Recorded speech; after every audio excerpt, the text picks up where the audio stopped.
Okay, as we get closer to the end of Hanukkah, I thought this would be an interesting topic to discuss. There's a Bakanta Din, really, and let's start with that. There's a Bakanta Skula, really, that maybe primarily in the Chassidish Welt, but a Skula, it's a known Skula, that people save up the remnants of the oil from the Neiros Hanukkah, from what remains. And in the event that someone develops an infection, or in particular a rois, cellulitis infection, they smear this oil on the affected area, and supposedly this helps this infection go away. It's brought down in different svarim, different chassidish svarim, and the remez that they say for it is from the line in the Piyat Ma'is Sur, where we say "Minaysar kankanim nasa nesla sheshanim." Now sheshanim is a rois, it's a cellulitis, so a play on words. Minaysar kankanim, from the remnants of the shemen that's left over, nasa nesla sheshanim, it heals the sheshanim. Now, this is a bakanta skula that people know of, and it really becomes a serious halacha question, and that's what I want to discuss. But before I discuss the particulars of the halachas that are relevant to the skula, I just want to show how this is not exactly unique or the only time that this was a considered use for the remnants of the shemen. I found there's some of these are more famous than others, but there's several different uses, several different maisalach, I should say, of uses of the shemen that was left over for healing purposes. There's a famous story that's said about the Shineva.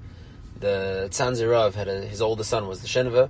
When the Shineva was a 7-year-old child, on Hanukkah once, he was hit by a wagon. Now that was the equivalent of being hit by a car in those days, and he had many broken bones. He was totally, he was grievously injured, and with lack of penicillin and the ability to set an X-ray and everything, it was more likely than not that a young child who was hit by a wagon would ultimately die. So they came to his father, the Rebbe Chaim, and they told him this is the situation. The Rebbe Chaim sent a messenger to his Rebbe, the Ravshitze, Naftali of Ravshitz, to ask him what he should do. And the Ravshitze sent him a little jug of his remaining oil from his menorah, and told it to smear it on the bones, smear it on the body of your son, the Shineva, was lying in his sickbed. And he smeared it on, and suddenly the child's body began to heal and reconformed and reconfigured to its original state, and the Shineva was able to heal and go on with his life. The Shineva used to say over, supposedly, that that when his father smeared the Ravshitz's shemen zayis on him, he remembered feeling his bones starting to go back into place. And he used to say, where could you find today such a healing shemen zayis? Now, I don't know if the story ever happened or not, but the story is brought down in various different Chassidish Svarim that document the history of these illustrious dynasties, the dynasties of Ravshitz, of Tzanz, of Shineva. All of these, sprouted into dynasties of one variety or another. And this is a story that's brought additionally in Psheversk, like Rabbi Yankele Psheverska used to say over, that there was once a very sick man who was, on his deathbed. He didn't even know, he was out of it already. And they sent some shemen zayis from the Neiros to be smeared on him, and he had a refuah shalema. There's, several more stories along the same vein, but in any case, this idea that the remnants of the Neiros Chanukah, of the shemen zayis from the Neiros Chanukah, could be put to this secondary use to make healing, to create healing for people who are ill or in terrible danger, is something that really stems earlier than the folk school of today of using it to heal cellulitis. Now, essentially, this is a shvera ma'isa. This is a grace shaila, because we know there's a din in Shulchan Aruch that comes from a Medrash Tanchuma that says as follows. There's a Medrash Tanchuma, I forget where, but the Medrash Tanchuma says that when you're done lighting your Neiros Chanukah, so it says the Medrash says you're supposed to set it aside because it's considered Kodesh. Now, the Gemara in Shabbos as well in the second parak says that we don't allow you to be even Meratze Mayis, even to do a Malacha Kala, like counting money in front of the Neiros. There are Asurim B'Hana while the Neiros are lit, and the reason is because we don't want you to be Shaleitei Mitzvahs B'zuyis Alav. And that's what the Gemara in Shabbos and the Chav says. We don't want mitzvahs to be, Chavez says, we don't want mitzvahs to be bezuyas alecha. So maybe we don't allow you to even use the neiros while they're lit, for even malacha kala. But that's all while they're lit. Now the Medrash is moisif on this, and the Medrash says that even when the neiros go out and they're done, they're finished being lit, still the halacha is that they're asurim b'hano. You're not allowed to use any of the remnants of the ner. And this is how the Sheiltis and the Mordechai and Shabbos in the second parak, and the Rosh and Shabbos in the second parak, and the Shulchan Aruch in Simatafrei Shayin Zayin and Sif Daled brings clearly. It says as follows: Hanoisim and Hashem and V'Apsila b'Yom Rishon. Whatever's left over from the Shemin and the Psila on the first day. So Meisif Allah v'Madlik b'Yom Sheni. You could be Meisif some more Shemin or some more wick and light it in the second day from the same oil. V'chein b'Shar Yamim. All the 8 days of Chanukah. Aval Hanoisim b'Yom Hashmini. What's left over on the 8th day min Hashem and Atzarach l'Shir Adlaka. So then you have to be sarfei right away. You have to be sarf b'fnei atzma sherei huksalim mitzvasei. The din is the Mechaber says oisalim madura b'fnei atzma. You make a fire for it on its own, and you burn the Meiser Hashem and Shebener the sarfa b'fnei atzma, because it's huksalim mitzvasei. This is what the Mechaber paskins in Shulchan Aruch and Simon in the end of Hilchos Chanukah. So clearly there's a din in Shulchan Aruch that's pretty mefurish that says that the remnants of the ner of the candle, whatever's left over, you have to burn. So seemingly this minig that's brought down over here to use the shemen of the ner for different schools of refuah seemingly runs counter to this basic din in Shulchan Aruch, this straight up halacha that says that Meiser Shemen ner needs to be destroyed. Now, lest it sound like I'm just making it, assuming that this is the standard use for it, and this isn't so. As a matter of fact, in the Chassidische Welt, there are many different Chassidisim that have Sreifas Apsilis, like Sreifer Meiser Apsilis or Meiser Hashemen is a big ceremony. They gather together. Some do it with Anashim Nashim V'Taf, a whole tish. Some do it, more privately. Some do it each on their own. But the minig in large segments of Klal Yisrael is to actually get together. Some Chassidim do it on Zeis Chanukah. Some do it on Erev Pesach. Some do it the day after Chanukah. Some do it the night after Chanukah. There's many, many different minhagim, and if you want to see all the different variants of this minig, of how to burn it and when to burn it and with who to burn it, you can take a look in the Nitei Gavril in the end of Hilchos Chanukah. He brings all the various different minhagim that are associated with the Sreifas Apsilis. But there is definitely a widespread minig to burn the Meiser, like it says in Shulchan Aruch, to get rid of these things and to burn them properly. Ad kedei kach that there are specifics of this minig that are very tied to how you look at it. L'mashal, I believe the Karlina minig is that I'm not sure who this minig actually is. I believe certain Chassidim, the minig is they burn it dafka bayom. Meaning, even if Chanukah falls out on the last day of Chanukah falls out on Shabbos, where the next available opportunity to burn it would be Motzei Shabbos, they wait till Sunday morning, to Sunday by day to burn it, because the halach is that Sreifas Hashem by the Beis HaMikdash was done by Yom. The rest, the remnants of the oil and the wicks from the Beis HaMikdash that had to be destroyed because they were Asurim B'Hana, those were burnt by Yom. So since this is a din that mimics the din of the Sreifas Apsilis and the Beis HaMikdash, you burn this also only by Yom. Or for example, there's others that do a brave Am, Dafka. There's many different prati dinim that are gezakt about this this din of Sreifas Apsilis. I think fine. So this is I guess what you would call the question over here. This minig of using the Meiser Hashem or the Meiser Apsilis for schoolis to heal yourself with, l'chera runs contrary to this din in Shulchan Aruch, which is a din that is actually in practice and adhered to by many, many different kinds of Klal Yisrael.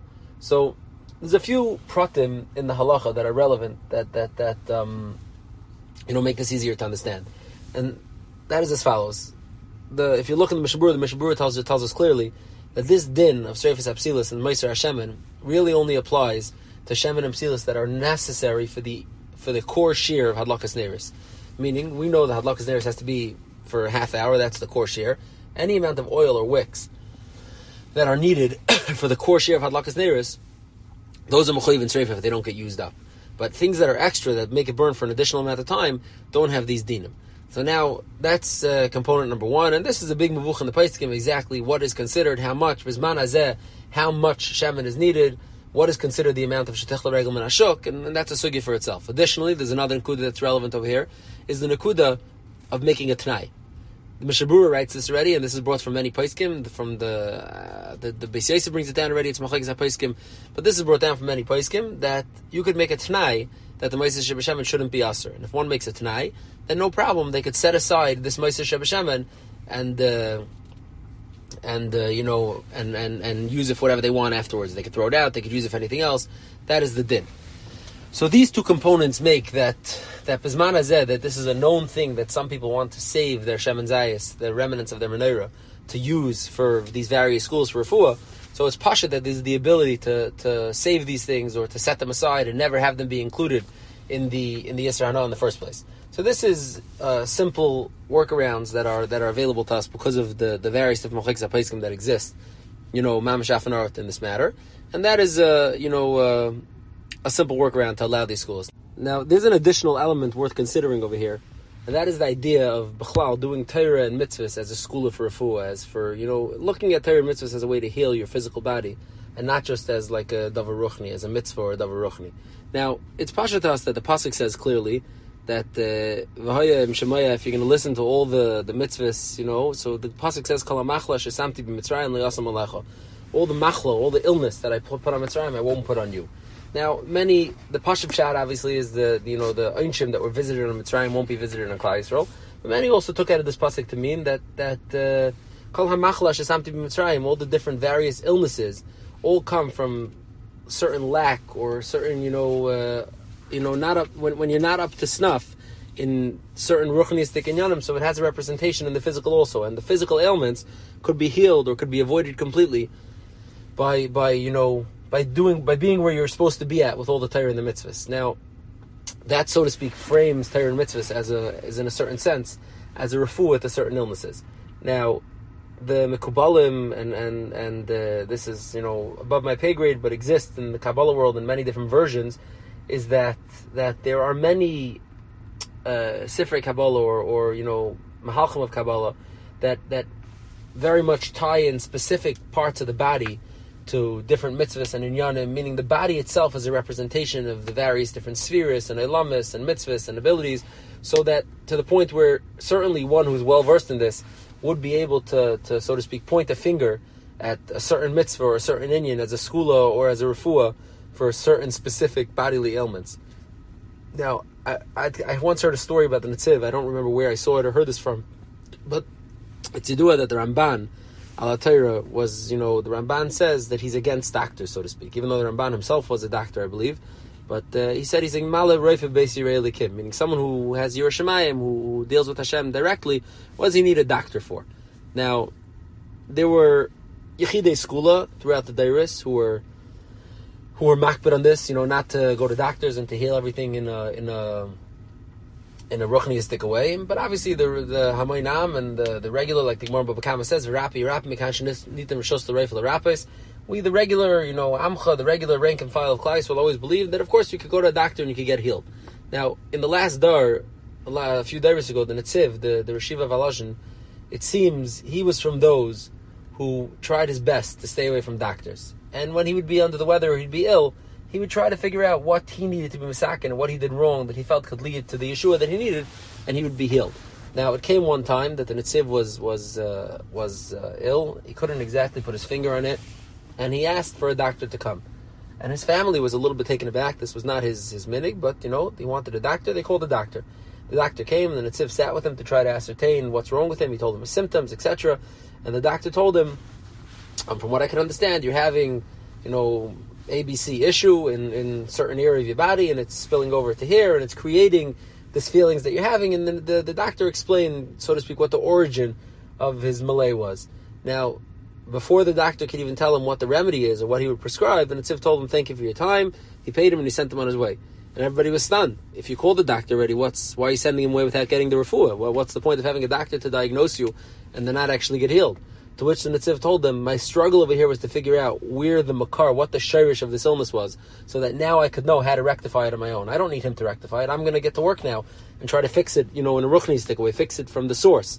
I just needed to know what the issue was, what the underlying issue was, so that I could work with it. Now, it's an interesting story, and I don't remember where I saw it or if I'm saying it over exactly correctly, but this highlights this nakuda of looking at the body as a representation of one's ruchnius, and therefore looking at specific mitzvahs and ma'asim tevim as being ways to heal the body. Now, lemaisa, there is a Gemara in Sanhedrin that says halecha shal amaka nafshe yuchayev lay. And I think the Gemara has another girsa, according to some girsayis, it's in lechil kalim haba. Is seemingly what the Gemara is saying, that someone who treats the Torah or treats the psukim of the Torah as a refuah, that's a terrible thing to do, and is not acceptable. So seemingly you're not supposed to look at the Torah and the mitzvahs as purely methods of healing your body. You have to look at them as mitzvahs and Torah and ruchnistic things. And if healing comes, it's coincidental or incidental, and it's not supposed to be looked at that way. Now, you could make an argument l'chayra that by something like Moser Hashem and Shebener, where it's not really Asr al Yisrei Hana, meaning it's not an actual Yisrei Hana, it's a Gzeir D'Rabbanan, a Chumr D'Rabbanan that we treated as Yisrei Hana because it's Moser Hashem, and plus there's all these other tztadim that Moser Hashem doesn't really include all the Shemen, it only includes the Shemen that was really needed for the mitzvah.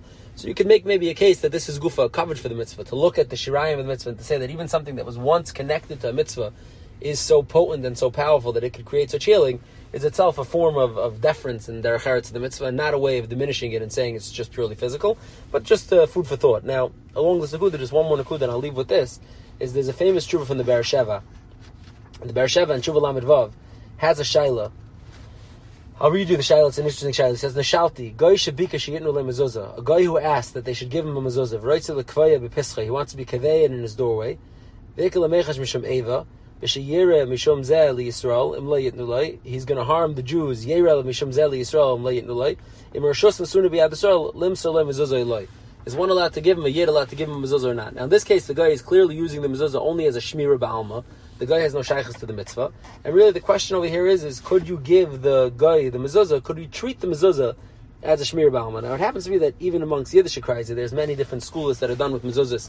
I think some people put mezuzahs by a woman who's having a hard time having a baby, they put it under the pillow or under the pillow of the baby.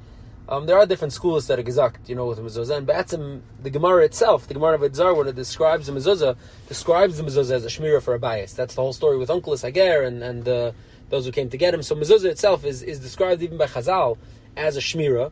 But this is the shaila that the Be'er Sheva has. Now the Be'er Sheva ends up bringing a Yerushalmi in Peah, that's a fascinating Yerushalmi, where it sounds like Rebbe sent a mezuzah to Artivon, who was a goy, and sent it as a shmira, and the Be'er Sheva goes along his way, and he ends up saying that he's not okay with it, but b'diavad, if you're afraid of Eva, he'll allow it. Now, it's just food for thought, because the Be'er Sheva is a similar question of using mitzvahs, or using mitzvahs. Of course, mitzvahs have a component that is a shmira, that is a skula, that could help a person's physical well-being and be a shmira for himself. But the question is using a mitzvah in that way, or framing a mitzvah in that way, is that a bezayin to the mitzvah, or is that a kavod for the mitzvah? I'll leave it as a thought experiment. In any case, this is a Bakanta Skula in relation to Chanukah that has its halachic elements, its halachic kinks that need to be worn or ironed out. And additionally, it has this ideological or ashkafic piece that needs to be discussed to frame it correctly. Chanukah. You've just experienced another Torah class brought to you by TorahAnytime.com.